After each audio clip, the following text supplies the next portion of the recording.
Le lendemain, le beau temps est revenu. Tout semble clair et nettoyé. Je vais pouvoir faire le tour du propriétaire avec un des responsables de ce camping très engagé. Bonjour Muriel, bien dormi? Bonjour Théo. Oui, très très bien, et vous? Bah ouais, ça va? carrément. Un camping, on est d'accord, a priori c'est quand même plutôt écolo entre guillemets. Ouais. Qu'est-ce qu'il a de plus le vôtre? Eh ben déjà il y a le cadre qui est très chouette. On a par exemple un sanitaire qui est fourni en eau chaude avec des panneaux solaires thermiques.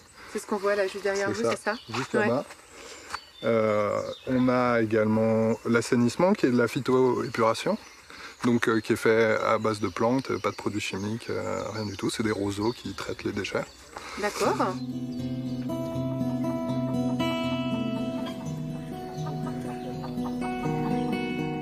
J'ai entendu des poules ce matin. Ouais. Je suis pas rêvé? Non, il y a des poules en effet. Donc on a une vingtaine de poules et on encourage les campeurs à leur fournir les biodéchets, les restes des repas, et elles se régalent avec ça. Et puis dans ce camping, quand on vient à pied ou à vélo, on paye moins cher, m'explique Théo. Bonjour. Et les produits vendus à l'accueil sont bio et issus d'artisans locaux pour la plupart. Et on trouve que ça a du sens, quoi, rien qu'en termes de transport, de bilan carbone. C'est un vrai choix, et puis on veut faire vivre le tissu local aussi. Donc ça demande beaucoup d'énergie pour réussir à trouver tous les producteurs, productrices et arriver à récupérer leurs produits, mais ça vaut le coup. Et puis les gens qui viennent ici sont très contents généralement de trouver toute cette diversité de produits dans un petit camping. Avant de rentrer à Dijon, je fais une dernière visite culturelle, cette fois à Bibracte. Ce musée archéologique a été distingué il y a quelques années pour son engagement en faveur du tourisme durable. Musée et écologie, ça rime? J'ai posé la question à Vincent Guichard, le directeur. C'est un sujet neuf pour les professionnels de musée, mais on commence à y travailler sérieusement. Et la réflexion porte sur 3 thématiques, me précise le directeur. Et la plus importante probablement en termes, je dirais, d'équivalence CO2, c'est la mobilité des visiteurs. Les visiteurs qui viennent nous voir, surtout à la campagne, utilisent leur voiture et ça, c'est pas satisfaisant du tout. Le deuxième thème, c'est la consommation énergétique des bâtiments. 200 mètres carrés, c'est lourd à chauffer. Le musée s'est donc équipé d'une chaudière qui fonctionne avec le bois de la forêt alentour. Le problème se pose aussi pour l'électricité. Les dispositifs audiovisuels sont de plus en plus nombreux et sophistiqués.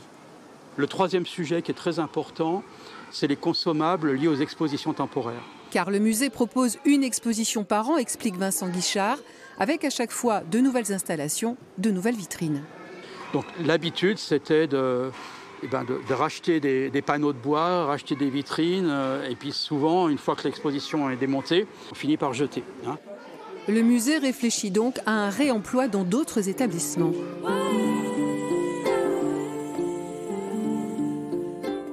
Enfin, le directeur ajoute qu'il se pose aussi la question, comme beaucoup de ses confrères, du surtourisme. En période estivale, on a assez de visiteurs. Si on en a plus, on va dégrader les lieux et la qualité de la visite sera moins bonne. Donc on pense étaler la fréquentation en hiver en ouvrant le musée sur une amplitude plus forte.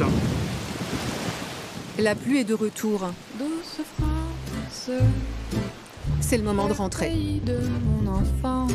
Lors de ce séjour, j'ai rempli toutes les cases du tourisme responsable.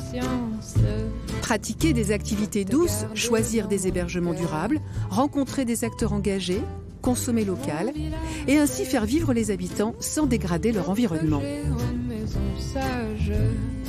Seul point noir, les déplacements en voiture. J'ai parcouru 625 km en 4 jours. C'est 160 kg d'émissions de CO2. Mais c'est 8 fois moins que si j'étais partie en Grèce et 27 fois moins qu'à Hawaï. Alors, tous responsables ? Dans la joie ou la douleur.